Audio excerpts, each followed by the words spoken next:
My parents helped my brother buy a house and told me to rent somewhere. So I used my savings to buy my first property, then kept buying more. When he asked about my house, I said, "Which one?" The thing about being the forgettable son is that people forget you're in the room. I was sitting at my parents' dining table eating leftover meatloaf that had the texture of regret when my mom handed my brother Kyle an envelope.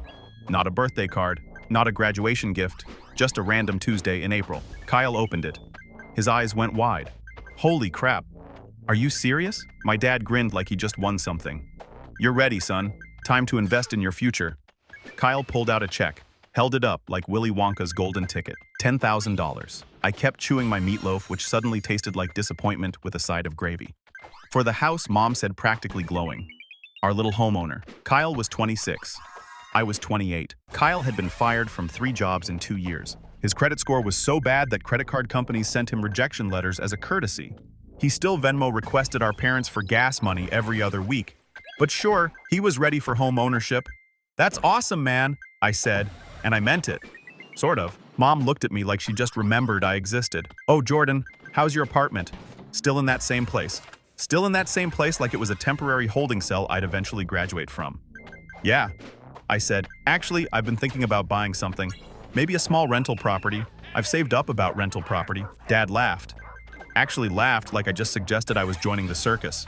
"Jordan, come on. That's way over your head. You manage apartments. You don't own them. Maybe try renting something nicer first." Baby steps, baby steps. At 28, Kyle smirked into his mashed potatoes. Didn't say anything. Didn't have to. I nodded, smiled. "You know what? You're probably right." Mom patted my hand in that way that's supposed to be comforting, but feels more like someone patting a dog who just peed on the carpet. "We just want what's best for you, sweetie. No need to take unnecessary risks." Here's the thing about being the disappointment. It's not one big moment. It's 1,000 small cuts that eventually spell out not good enough in scar tissue. When I was 12, I built this elaborate model city for a school project. Spent 3 weeks on it. Every building had working lights I wired myself. Won first place in the school's science fair. Dad's response: "Well, at least you're good with your hands." 2 months later, Kyle got honorable mention in a swim meet. Dad bought him a new laptop and took him to Disneyland. I got a pat on the back. Mom wasn't always like this. When I was really little, she'd sit with me while I drew hot chocolate and promises that I'd be an architect someday. Someone who built things. Then Kyle started winning things. And I became Jordan's doing fine in his own way, which is code for, "Will you stop expecting anything?" I drove home to my apartment. 3rd floor, no elevator. $1,150 a month for 520 square feet of cozy, which is real to speak for. You can touch all 4 walls from the center of the room. My neighbors were a drummer who practiced at 2 a.m. and a woman named Cheryl who collected ceramic frogs, all 47 of them, with backstories. But it was mine. Well, I pay for it every month on time. I sat on my couch, a brown quarter monstrosity from Facebook Marketplace with mysterious stains, and opened my laptop. For the last 6 months, I'd been doing something my family didn't know about. Actually studying real estate investing, not YouTube videos. Real studying. I'd taken an online course, read 7 books, joined forums where actual investors talked about cap rates and cash on cash returns. I'd even paid $300 for a weekend seminar. And I'd been saving every spare cent for 3 years. No vacations. My last vacation was sleeping on my friend Devin's hotel room floor because I couldn't afford my own room. No new car. My 2008 Honda Civic had 187,000 miles and a check engine light that had achieved permanent residence. No eating out unless it was 2 for 1 at a place with health code violations. After 3 years, $22,000 saved. I'd been watching a property for 2 months. A duplex on the east side, foreclosed, bank owned. The listing photos looked like crime scene investigation shots. Peeling paint, overgrown lawn, 1 window boarded up with a 2012 campaign sign but structurally sound. Both units rented month to month to tenants who'd been there for years. Asking price $89,000. I'd run the numbers so many times I could recite them in my sleep. With $20,000 down and a conventional loan at 6.5%, my mortgage would be $550 monthly. The units brought in $1,400 combined rent. After taxes, insurance, maintenance reserves, and vacancy allowance, I'd clear about $400 monthly. Plus, I'd own an asset, something that would appreciate, something with my name on the deed. I'd already gotten pre-approved, already scheduled Friday's inspection. All I had to do was make the offer. But I kept hearing my dad's laugh. "That's way over your head." I stared at the listing, at my calculations. Then I heard my own voice, the one that had survived 6 years of not being enough. Screw it. I emailed my agent Lisa. Let's do it. Full asking price. Hovered over sent, clicked it, and didn't tell my family a goddamn thing. The next 3 weeks were the longest of my life. Offer acceptance, inspection, appraisal, more paperwork than should be legal. My loan officer Patricia called constantly. We need proof of employment. We need your last 2 pay stubs. We need a letter explaining the coffee purchase from 2021. Okay, that last one was an exaggeration. Barely. During this, I still showed up to Sunday dinners. The Sunday after my offer, Kyle announced his mortgage approval. Closing in 3 weeks, he said.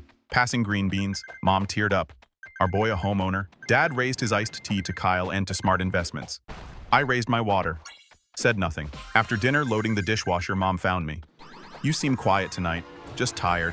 How's work? Fine. Still managing that complex. She dried a plate with a live laugh. Love towel. You know, if you wanted to go back to school, your father and I could probably help with some of it.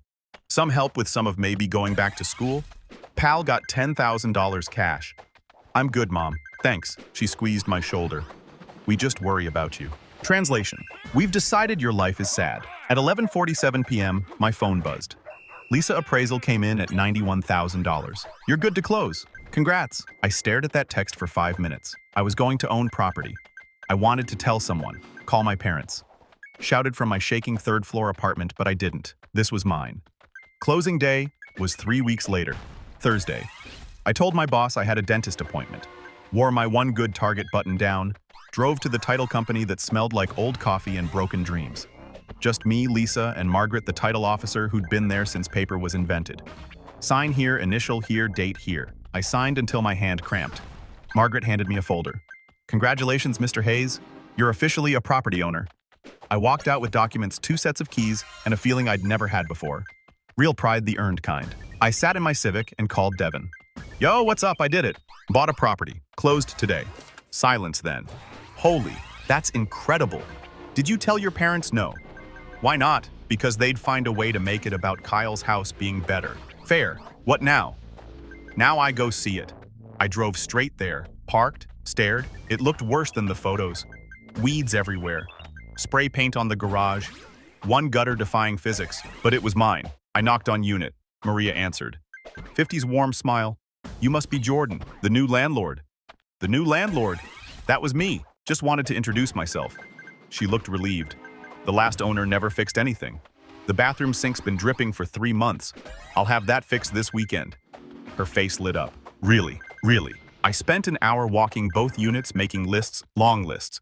But standing there in my property with my tenants who needed help, I felt something I hadn't felt in years. Purpose. I took one photo. Me, keys in hand in front of the duplex, almost posted it to Facebook, almost sent it to the family group chat. Then I remembered my dad's laugh, my mom's pat, Kyle's smirk. I deleted it. They didn't get to be part of this. Not yet, maybe not ever. That first weekend as a property owner, I learned 3 things. 1, fixing a dripping sink sounds easy until you're under it with water spraying in your face. 2, YouTube tutorials lie. Quick 15-minute fix means 3 hours and 2 trips to Home Depot. 3, there's something deeply satisfying about fixing things you actually own. I spent Saturday at Unit A fixing Maria's sink, replacing 2 light fixtures that flickered like Morse code, and discovering the previous owner had fixed the garbage disposal by unplugging it and hoping no one noticed. Maria brought me lemonade around noon. Homemade. You didn't have to do this, she said. I told you I would. The last owner said that too. Never showed up. I tightened the final connection and hit the switch. The disposal roared to life. Maria actually clapped. You're a miracle worker. I'm a guy with YouTube and stubbornness. I drove home that night, exhausted, covered in grime, with a $240 Home Depot receipt. But I felt something I hadn't felt at my regular job in years. Useful. Sunday dinner was Kyle's celebration. His closing had gone through Friday. I showed up with sale wine from Trader Joe's. The house smelled like pot roast. Official important family event smell. Kyle and Amanda was showing everyone phone photos. 4 bedrooms, 2.5 baths, 2-car garage. The backyard is huge. Mom was vibrating with pride. Show them the kitchen. I looked when the phone got passed. Nice. Cookie cutter suburban. Nice. Exactly like 6 other houses on the same street. Congrats, man. It's great. Thanks. You should come see it. Maybe you'll get inspired to buy something yourself someday. Someday. Like it was this distant, impossible dream. I smiled. Maybe. In the kitchen, doing dishes, my permanent assignment, Dad came in. Your brother's really making something of himself, he said, grabbing a beer. Yep. That's what happens when you make smart decisions. Stable job. Good woman thinks ahead. I scrubbed a plate harder than necessary. You could have that too. If you just stop with the apartment management thing and get a real career. I like my job. Do you? Or are you just comfortable being comfortable? I wanted to tell him right then that I own property, that I'd done it without help, but something stopped me. Pride, spite. Maybe I just wanted to see how long I could keep it secret. I'm doing fine, Dad. He shrugged. If you say so, just don't wait too long to grow up. I stood there, hands in soapy water, and made a decision. I was going to buy another property. Property number 2 came in October. I'd started checking listings obsessively. Every morning lunch break before bed. Lisa probably thought I was insane. You just closed 4 months ago. She said, "You sure you're ready? What about that duplex on Maple Street? The one that needs a new roof? That one, Jordan? That's expensive. At least $10,000 for the roof, but it's $75,000 for a duplex. Even with a new roof, the numbers work." Silence. You've really done your homework. I don't sleep much. The Maple duplex was rough.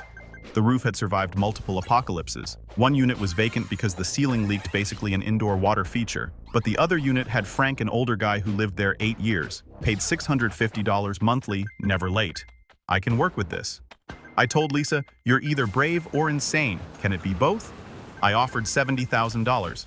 They counted at $72,000. I accepted. This time I used a Helicon Property One for part of the down payment. Riskier, more debt, but the math worked. I closed in November. 6 months after Property One, Devin helped me clean out the vacant unit. We filled an entire dumpster. "This is insane," he said, hauling trash.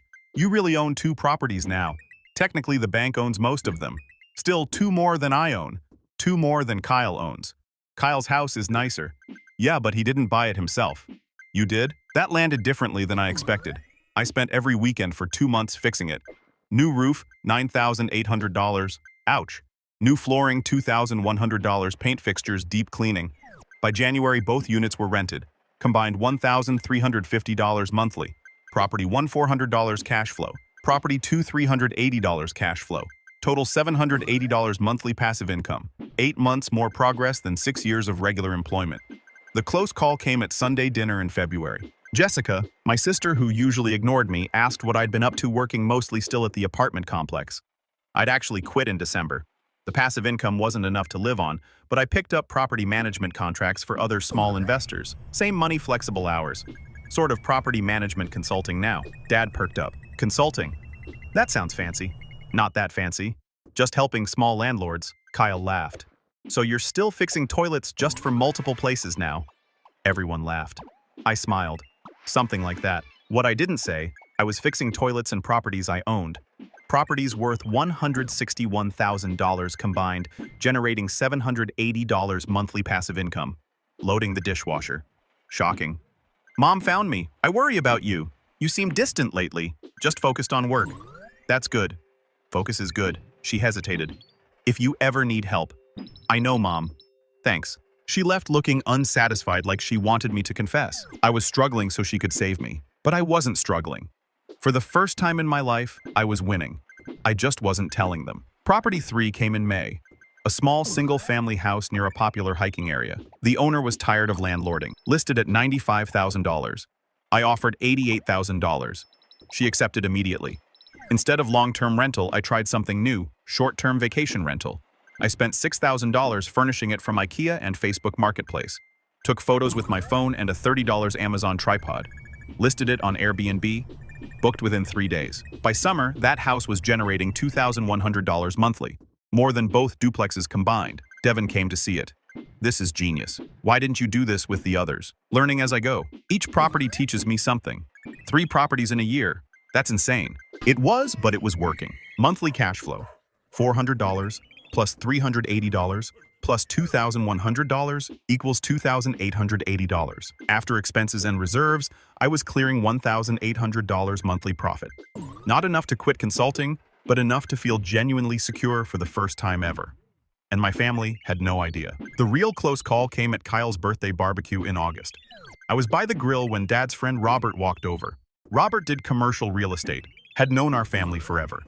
"Hey Jordan, your dad tells me you're doing property management." "Yeah, something like that." "Any interest in commercial? I've got a client looking for someone. I'm focused on residential right now." "Smart. Residential is hot. You investing yourself or just managing for others? I felt Dad's attention shift. Little bit of both, I said carefully. Good for you. Real estate's the best wealth builder. Wish I'd started younger. Kyle joined us spear in hand. What are we talking about, real estate? Your brother's getting into it. Kyle laughed. Jordan, come on. He manages apartments. Actually manages properties. Robert corrected. There's a difference. Dad looked uncomfortable. I excused myself in the kitchen. Mom cornered me. Robert seemed impressed. He's just being nice. Are you really investing in real estate? I'm exploring it. That's wonderful. Maybe your father was wrong about baby steps. I left early. Told them I had an Airbnb check-in, which was true, but also convenient. On the drive home, I realized something. I'd been hiding my success because I was afraid of their judgment, afraid they'd diminish it. But the secret was getting harder to keep. And part of me was starting to want them to know. Not for approval, just to see that they'd been wrong about me. Completely, utterly wrong. Property 4 came in September and it changed everything. Not because it was special. Another duplex similar to the others. Needed work, had tenants, made sense on paper. But it made my portfolio worth over $300,000, and it was the one that would eventually end up in the newspaper. By October, I had 4 properties, 11 rental units, monthly cash flow of $3,400 after expenses. I'd quit doing property management consulting, managing my own portfolio full-time now, which meant when people asked what I did, I had to get creative. Real estate, I'd say, vaguely, like sales, like investing. That usually ended the conversation. People either got uncomfortable about money or assumed I was exaggerating. My family assumed the latter. Thanksgiving was at my parents' house. I almost didn't go. I'd been to maybe 3 Sunday dinners in 6 months. Each time felt more disconnected, but Mom called personally. Please come. I miss you. So I went. Kyle and Amanda had news. You could tell by their looks and smiles. We made it through the appetizers before Kyle stood up. Amanda and I have an announcement. We're pregnant. The room exploded. Mom cried, Dad hugged them. Jessica squealed. I clapped along, said, congratulations. Meant it mostly. The conversation naturally circled back to them. Baby names, due dates, nursery colors, you'll need more space. Dad said, when you're ready, we can help again. Family investment. I cut my turkey and said nothing. Jessica turned to me. What about you, Jordan? Still doing property management, real estate investing now? That got confused attention. Investing, Dad asked. With what money? There it was. I've been saving. Kyle laughed. Not mean, just disbelieving. Dude, investment properties are expensive. You'd need like $30,000 just for a down payment. I'm aware. Dad set down his fork. Jordan, be realistic. Investment property isn't for beginners. You could lose everything. You should go back to school first, get an MBA. Then maybe look at real estate. I took a sip of water, counted to 5. I appreciate the advice. The conversation moved on, but I caught Dad and Kyle exchanging a look. The we'll talk sense into him later. Look, loading the dishwasher because some things never change. Kyle found me. Hey, I wasn't trying to shoot you down. I know, it's just real estate is risky. My mortgage is crushing me. I'm barely breaking even most months. That was news. I thought you had it figured out. He laughed bitterly. Turns out a $100,000 doesn't automatically make you good with money. Property taxes, HOA fees. It's a lot. I almost told him then. Almost said I owned 4 properties, that I'd learned everything he was failing at, but I didn't. Thanks for the advice, I said. The article happened by accident. A local business journal was doing a feature on young real estate investors. They'd been pulling public records. My name came up. Michelle Chin, the reporter, called in December. Jordan Hayes. I'm working on a feature about millennial investors. Public records show you own 4 properties. Would you be interested in an interview? I nearly dropped my phone. Yeah, that's correct. Would you be interested? My first instinct was no. Stay hidden. But something stopped me. Maybe I was tired of hiding. Maybe I wanted validation. Maybe I needed proof this was real. Sure, I said. The interview was at a coffee shop. Michelle was professional, took notes on actual paper. She asked about my strategy financing, how I started. I told her everything. The saving, the studying, the sacrifices. Did your family help you get started? No. They didn't know I was doing this. She looked up. They didn't know. I kept it quiet. They didn't think I was capable. What changed? I got tired of waiting for their approval. She scribbled notes. Self-made investor builds portfolio in silence. People love that story. The article was scheduled for early January. I didn't tell my family. The article went live on January 8th, Tuesday. I woke up to Michelle's email. Your feature is live. I clicked. There it was. My name, my photo, the whole story. Headline: How one 28-year-old built a real estate portfolio in 18 months without family money. Numbers included: properties owned, portfolio value $320,000, Monthly cash flow, $3,400. A quote from me. Success isn't about having advantages. It's about using what you have and refusing to quit. I screenshot it. Sent it to Devin. Devin. Holy crap, you're famous. Me hardly. Devin. Your family is going to lose their minds. He was right. The call came at 11:23 a.m. Mom, I answered. Hello, Jordan. Her voice is shaky. Someone sent me an article about you about real estate. It says you own 4 properties. Is that true? Yes. Long, heavy silence. Jordan. How? When? Why didn't you tell us I tried? Remember, you laughed. We didn't. We thought you were just talking. I was doing it the whole time while you worried I'd never grow up. Her voice cracked. It says you're worth over $300,000. That's the property value. I still have mortgages. I heard her breathing. I need to call your father. She hung up. 10 minutes later, the family group chat exploded. Dad, Jordan, call me now. Kyle, is this real, this article? Jessica, what, you own 4 properties, Mom? Why didn't you tell us? I watched the messages pile up. Watched them process something that didn't fit their narrative. Finally, I typed, it's all real. Built it myself. No help, no family money, just work. The chat went silent. Then, Dad, we need to talk. Sunday dinner. You need to be there. I looked at that message for a long time. Part of me wanted to say no to protect what I'd built. But another part, the part that had spent 28 years trying to prove I was enough, wanted them to see it. I'll be there, I typed. Then I closed my phone and went to check on property 2. Because regardless of what my family thought, I still had work to do. And for the first time in my life, that work felt like winning. Sunday came faster than I wanted. I showed up at 4:55 p.m. in jeans and a hoodie because I'd stopped pretending to try. My Civic looked sad next to Kyle's Audi in the driveway. Mom opened the door before I could knock. Her eyes were red. She'd been crying. Jordan. Hey, Mom. She pulled me into a hug that lasted too long. When she pulled back, she was crying again. I'm so sorry. I'm so sorry. Mom, it's okay. It's not okay. We didn't see you. Really see you. Dad appeared behind her. He looked older, somehow tired. Come in, son. The dining room table was set with nice plates. Pot roast again. Mom's emotional support meal. Kyle and Amanda were already seated. Jessica and Tom, too. Everyone staring. I sat down in my usual spot. So Dad started clearing his throat.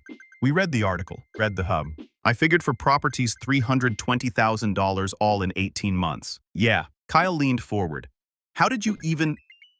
where did you get the money for down payments? Saved it. $22,000 over 3 years. Used creative financing for the rest. Helix seller financing on 1 bank loans. But we thought you were barely making it.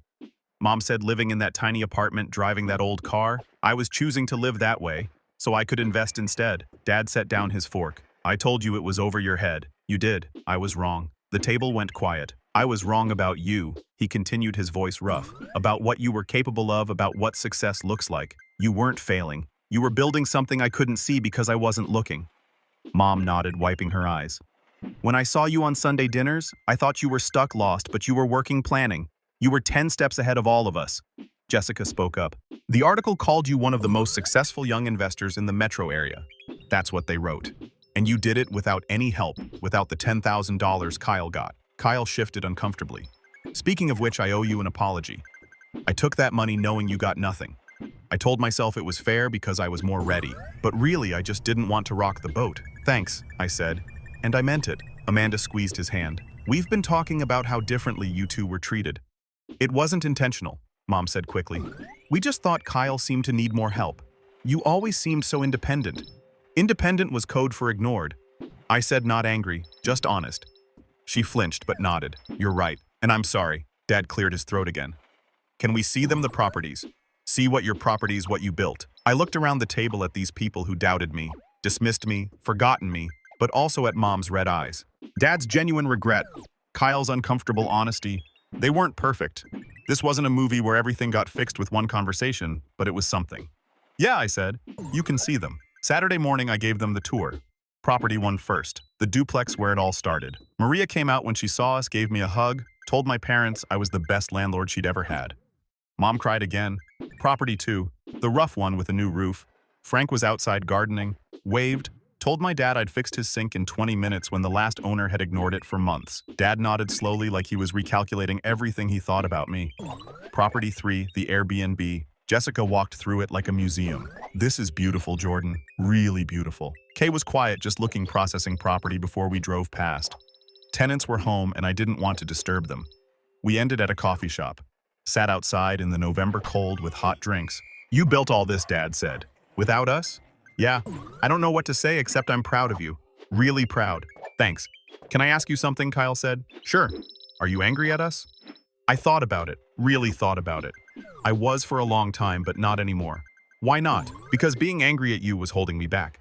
And I realized I didn't need your approval to be successful. I just needed to do the work. Mom reached across the table, squeezed my hand. Can we start over? Can we do better? Maybe. But it's going to be different. I'm not coming back to be the disappointment. If I'm coming back, it's as an equal. That's fair, Dad said. We sat there as the sun started setting, talking. Really talking. For the first time in years, it wasn't perfect. There was still hurt, still years of damage that wouldn't heal overnight, but it was a start. 3 months later, Property 5 closed. Another duplex. This one is in better condition. The numbers were perfect. I posted about it on social media. First time I'd ever shared my real estate journey publicly. The caption Property number 5 started with nothing but a dream and a savings account. No family money, no inheritance, just work. If you're thinking you can't do it because you don't have help, you're wrong. You just have to start. Within an hour, 200 likes, comments from strangers, thanking me for inspiration messages, asking for advice, and one comment from Mom. So proud of you, sweetheart. Always have been, even when I didn't show it right. Love you. I liked her comment. Devin called 5 properties. You're basically a real estate mogul now. I'm a guy who owns 5 small properties and still drives a Civic with a check engine light. Yeah, but now it's by choice. He was right. I'd built something real, something that couldn't be taken away. Something I created from nothing but discipline, sacrifice, and refusing to stay small just because people couldn't see me. That evening I drove to Property 1, sat on the front porch, watched the sun go down. My phone buzzed. Dad, hey son, your mother and I were talking. We'd like to take you to dinner. Celebrate properly. Your choice of restaurant. A year ago I would have been suspicious. Looked for the catch. Now I just smiled. Sure, Dad. That sounds good. We made plans for Tuesday. I hung up and looked at my property. My first property, the one that started everything. It wasn't perfect. The paint could use a refresh. The lawn needed work, but it was mine. Just like this life I'd built. Not perfect, not easy, but completely undeniably mine. And that was enough. Actually, it was more than enough. It was everything.